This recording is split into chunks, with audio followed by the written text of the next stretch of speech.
every year. So we are now going to the 25-26 season.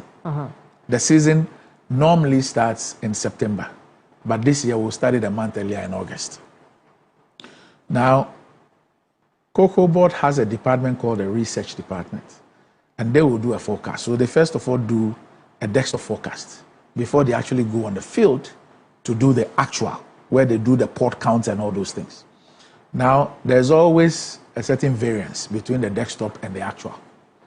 So you don't work with the desktop, you actually work with the actual.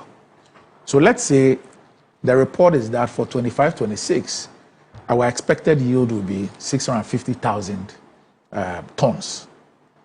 On the basis of this, there's also the cocoa marketing company, which is also a subsidiary of COCOABOD. They are responsible for the marketing of the cocoa. So they will also do the analysis with the pricing and say that, oh, looking at main crop, light crop, and looking at the projections with respect of the prices, we think that we can do an average price of, let's say, $6,500 a ton. So on the basis of this, and with the 650,000, COCOABOD will now give a mandate to Cocoa Marketing Company, CMC, its subsidiary, to say that, look, we're expecting 650,000 tons. Let's say we'll use 30,000 to pay for the Bui Dam. We're still paying for it, you know, and the collateralization was cocoa. And then maybe another 30,000 for the AFDB loan. So we'll be left with, say, 590. So with the 590, we're giving you a mandate to go and sell 500,000, not less than $6,500. So CMC, on the basis of this, will now go out there and engage the buyers and sign contracts for 500,000 tons, not less than $6,500. Now, these contracts are what COCOABOD will put together and present to the syndicated group, the banks, as collateral, to say that, look, we have these contracts for 25-26. This is the value of the contract. So maybe the contracts are then valued at 4 billion, and COCOABOD is asking for 3 billion, plus financing cost and everything, maybe 3.3 billion. Okay. So this is how it works. Now for 23-24, the market had realized COCOABOD's problems, financial problems and others. So COCOABOD asked CMC to go and sell these contracts at $2,600 a ton. That was the average price for 23-24. Interestingly and strangely, in that year 23-24, the first syndicated loan hit COCOABOD's account on the 22nd of December 2023, when the season had opened in September. So September, October, November, and virtually December, there was no syndicated loan and therefore no seed fund for LBCs to go and purchase cocoa. This has never happened in the history of COCOABOD. What should have happened in that scenario? The syndicated loan would come before the season opens. Right. And then out of this syndicated loan, there's what you call seed fund, which is what COCOABOD gives to the license buying companies, who will then go out there and purchase the beans from the farmers on behalf of COCOABOD. But in this case, the money came late. 22nd of December. So for close to 4 months after the season had opened, there was even no money. Now the worst part is that at the end of this season, COCOABOD could not deliver 333,767 tons that it has sold at $2,600. 333,767 tons. So it then must be rolled over to the next season. So COCOABOD for 24-25 actually issued a request for proposal to receive proposals from the financial institutions for yet another syndicated loan for 24-25. The market did not respond. All right. The market did not respond to this request for proposal which COCOABOD issued for the 24-25 season. But in this adversity, fortunately or unfortunately, Côte d'Ivoire had dropped, production had dropped by about 500,000 tons as a result of CSSVD. Ghana had also dropped about 300,000 tons. So there was a global shortage for the bean. The buyers were scrambling for the bean. So the guys in the trading room then spoke with the buyers and others, and then they came up with a plan to then let the buyers pre-finance the crop on behalf of COCOABOD because we didn't have the money to. So the crop was pre-financed by the buyers. But guess what? That is when the prices went up. So the mandate that COCOABOD gave to CMC for 24-25 was $6,600 a ton. Mind you, they had sold the 23-24 at 2.6 and could not deliver 333,767 tons, which then had to be delivered in 24-25. What that meant was that for every ton of cocoa, 24-25, that is used to service the rollover, the Ghanaian cocoa farmer, largely, and COCOABOD lose $4,000 on every single ton. $4,000. So that was the impact of the rollover.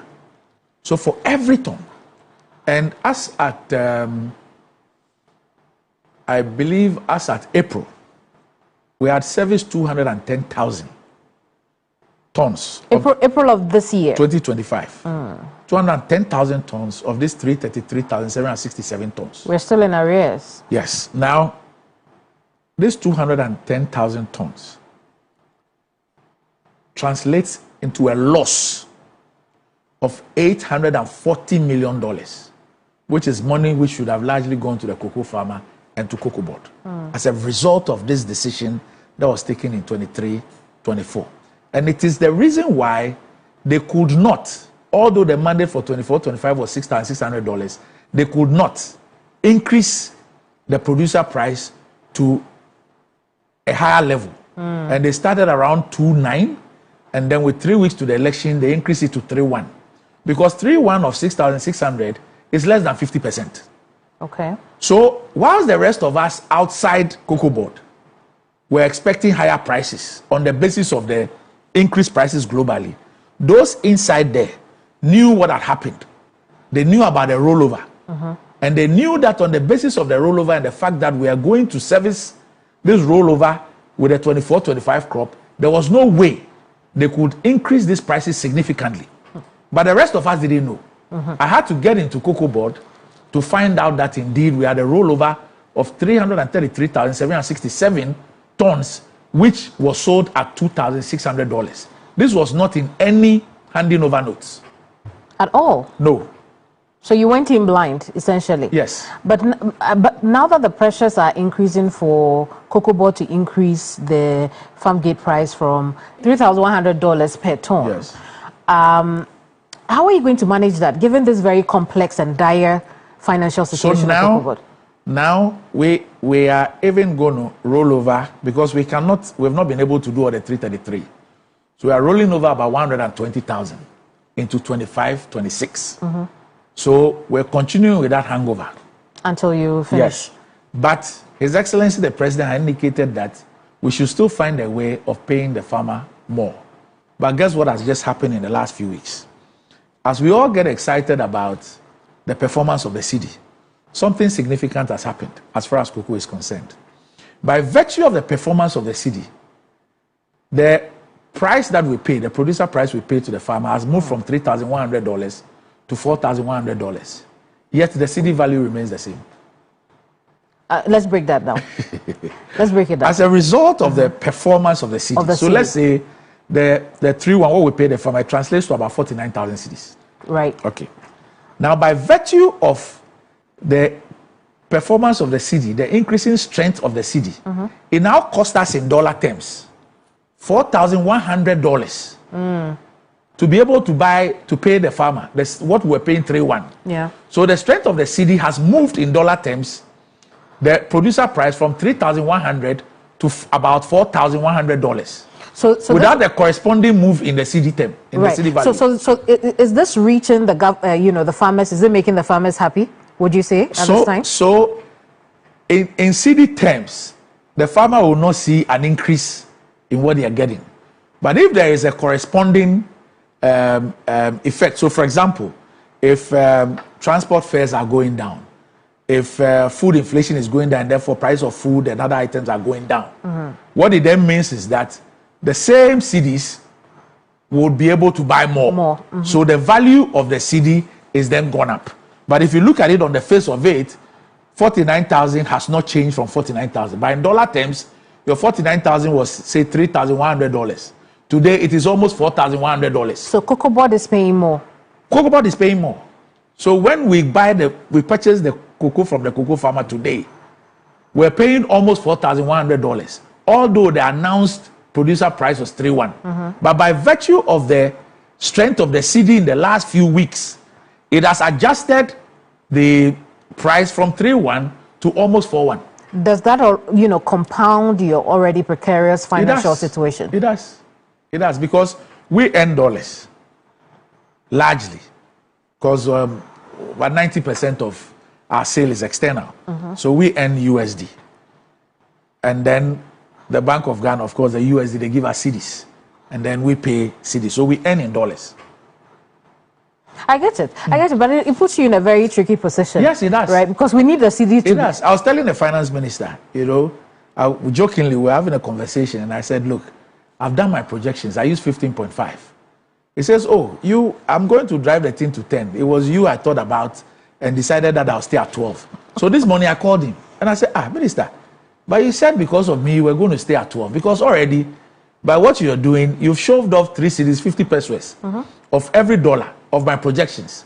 So if I'm going to do a sale of $4 billion, you've taken off over 12 billion already by virtue of the performance of the cedi. Is that going to stay at 12? And now I'm saying 12. That the thing is gone below 12. He says, I'm sorry, my brother, you work with 10. I see. Which means that COCOABOD will have to find the extra money. So it works both ways. Now, it means that for our projections, we are going to have about 5 cedis, 50 pesos shaved off every dollar. The flip side too is that for our debt that is denominated in dollars, it sees a reduction. So I now need to do the modeling, the financial modeling, to see where the gains are and where the losses are.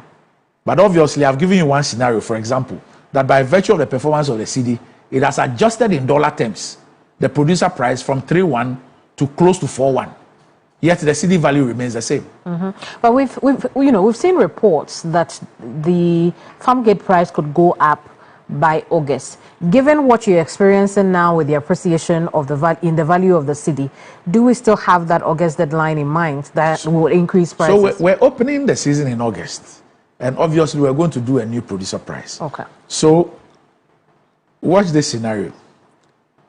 We didn't know that this is what the cedi was going to do. Okay. So assuming we're working with 15, and the projections were that we could go to 4,000.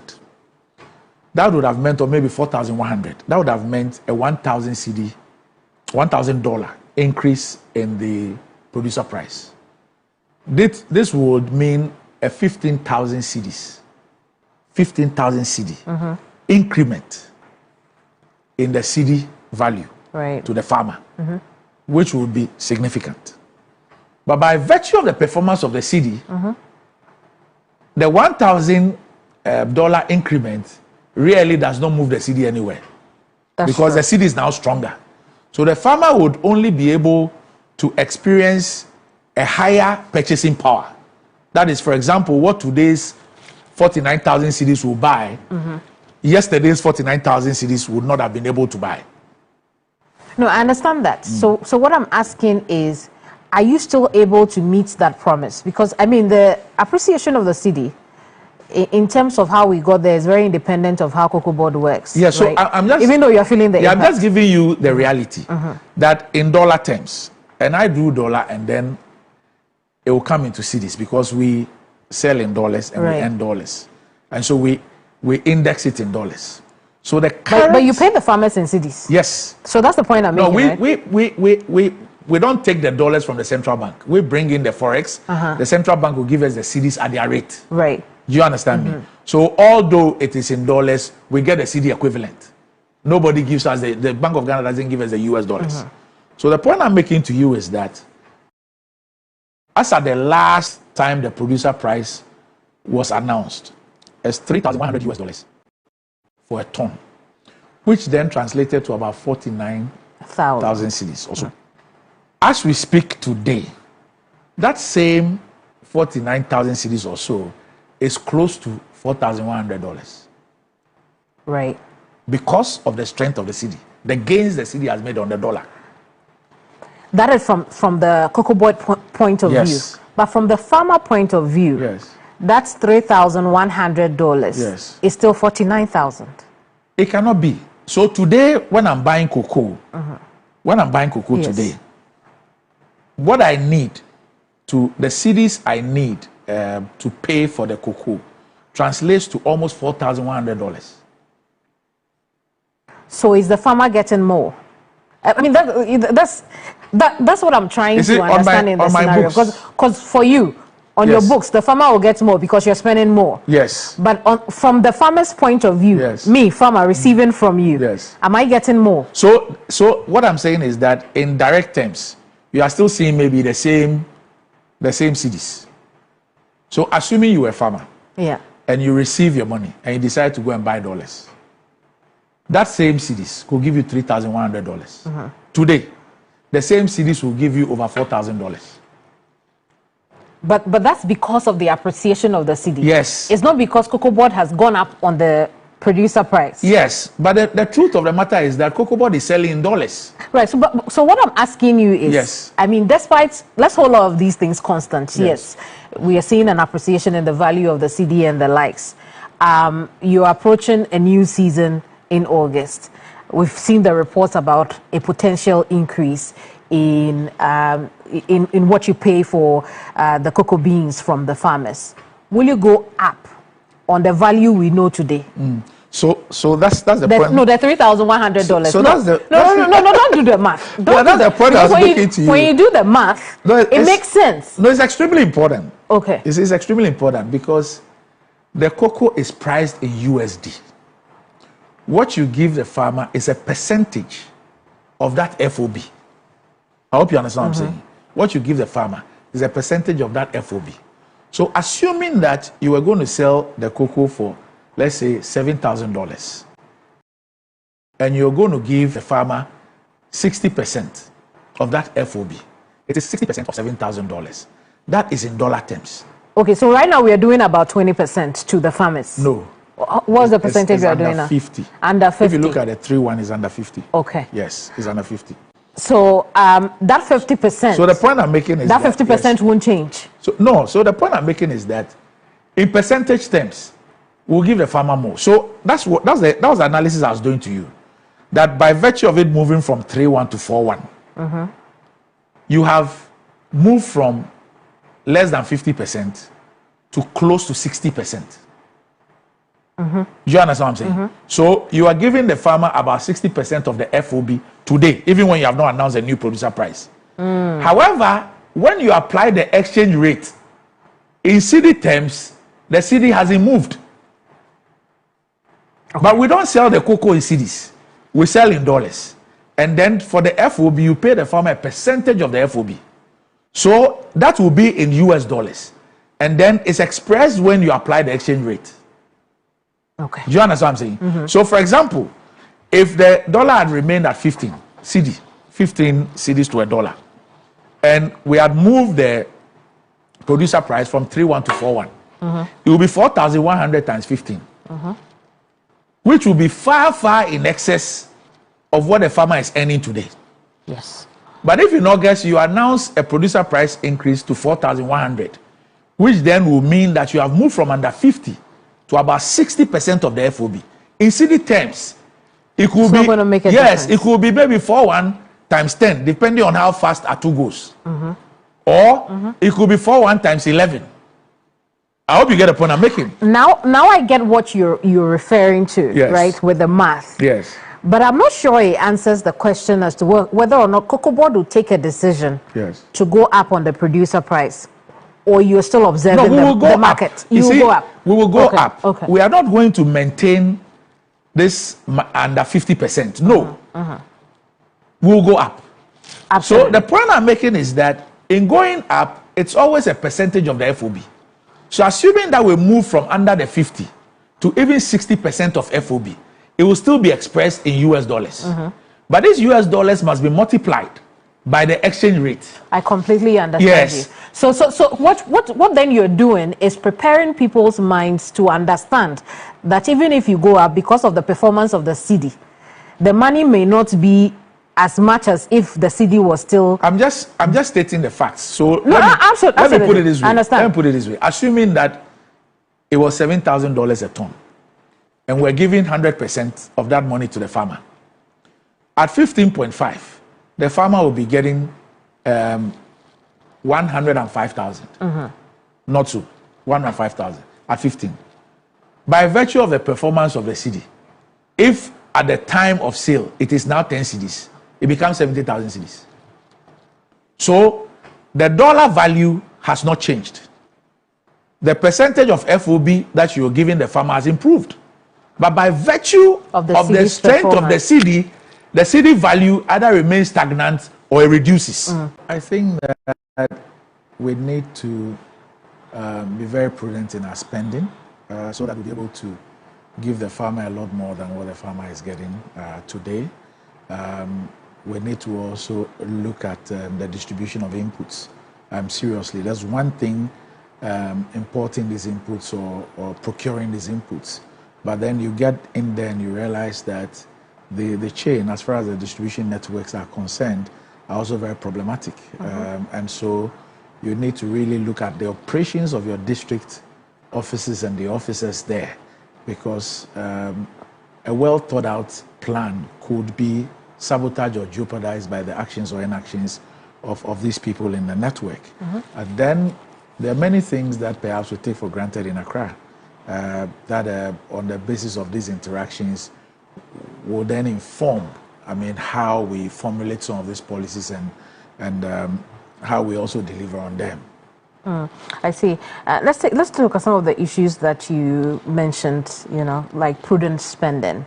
It's been one of the things that COCOABOD has been criticized for, even from the Auditor General's report. Now, you tell us what is the state of COCOABOD's finance that you have inherited. Okay. So we inherited a COCOABOD that could be described as insolvent. A company that owes almost 33 billion cedis. A company, and these debts, some of them are 4 years old, 3 years old, 2 years old. So this is a company that is actually giving out contracts, road contracts, worth 21 billion cedis. And no matter how you look at the financial capacity of this company, there's no way you'll be able to afford to spend 21 billion cedis on roads in the next 5 or probably even 10 years. And you wonder why we would want to do anything like that. If you look at the executed jobs, that's certificates that are pending at the cash office, that's about 4.4 billion. And the company also, for some reason, strange reason, decided from 2019 to sign these road contracts in US dollars to Ghanaian contractors, And so it's been terrible. We owe agrochemical suppliers about $400 million. And some of these agrochemicals, we have not seen them at our stores. But COCOABOD also imports CIF. And so once these importers bring the things to Tema and they issue the BLs or bill of ladings, their work is done. Okay. And so if COCOABOD does not take steps to clear these things, you still pay anyway. What is the CIF? They don't have to clear them. Okay. So once they bring them to the port and they hand over the bill of lading to COCOABOD, their work is done. It's now COCOABOD's responsibility to clear these things. So we're told that we're supposed to have over 200 containers of jute, sacks and agrochemicals at the ports. The National Investigations Bureau is investigating because we don't know where these 200 containers are. But of course, all these once the bill of ladings have been presented to COCOABOD, then there's a liability that we must deal with. And so you also have the issues of jute sacks I spoke about quite recently, which you lashed about. Yes, you're right. Because it defies. You don't know why people would want to cause such financial loss to an institution that is already bleeding. At the end of the 2021-2022 season, the records show that COCOABOD had over 94,000 bales of jute sacks in the stores. Yet COCOABOD went ahead to procure another 75,000 bales, which is in excess of $45 million. Now each bale contains 300 sacks. And so your projected production also determines the number of sacks that you would need. Now, these sacks came in, COCOABOD cleared these sacks minus some a little under 1,000. They couldn't clear that. And that year, COCOABOD used a little over 50,000 sacks, which meant that what was in stock was more than enough to deal with what they will need for the subsequent year. The next year, COCOABOD, despite the fact that they had over 111,000 sacks in its stores, still want to procure another 75,000 bales, which is also in excess of $45 million. And with this particular one, they cleared only 17,000 and couldn't clear over 50,000 at the ports, you know. And this added up to it. That year, we used only a little over 30,000 sacks, because as your production drops, the number of sacks that you use also drops, you know. So those sacks are still at the port? I don't know. The NIB is finding out whether we can find them or not. Then the following year, with all these sacks at the ports and all that, COCOABOD went ahead and procured another 56,000 bales, you know, in excess of $30 million. And with that one too, they even cleared less than 1,000. Now the worst part is that, so with all this narration, now you have over 70,000 in your stores. And then you have over 110,000 that you have not cleared over a 3-year period. But guess what? In December of 2024, COCOABOD issued irrevocable letters of credit on the COCOABOD accounts with the Ghana International Bank in London for $48 million to procure 80,000 bales in December 2024. So you have been procuring these bales as against the stocks that you have in stores. For 3 years, you have not been able to clear 110,000 bales. You will not focus on clearing those bales, but you also go and sign another contract for the supply of 80,000 bales at $48 million and issue these letters of credit, and this irrevocable. So I can't terminate the contract. I cannot reverse the transaction. You just have to pay. Those bill of ladings have started arriving. Once the supplier is able to demonstrate that they have provided a bill of ladings covering all the 80,000, the 48 million is wired into the account, $48 million. How do you run a company like this? I see. So, I mean, we see the financial mess you're creating for us. In addition to that, I haven't created. No, I mean, the picture you're creating, yes. Just for clarity, important. In addition to that, will be syndicated loans as well. Yes. What have you seen with that? Okay, so the last time we did one was in 23-24, and of course, that has also brought us a big problem, which is what we call a rollover, because this is how the syndicated loan works, so that we just understand what it is. Now,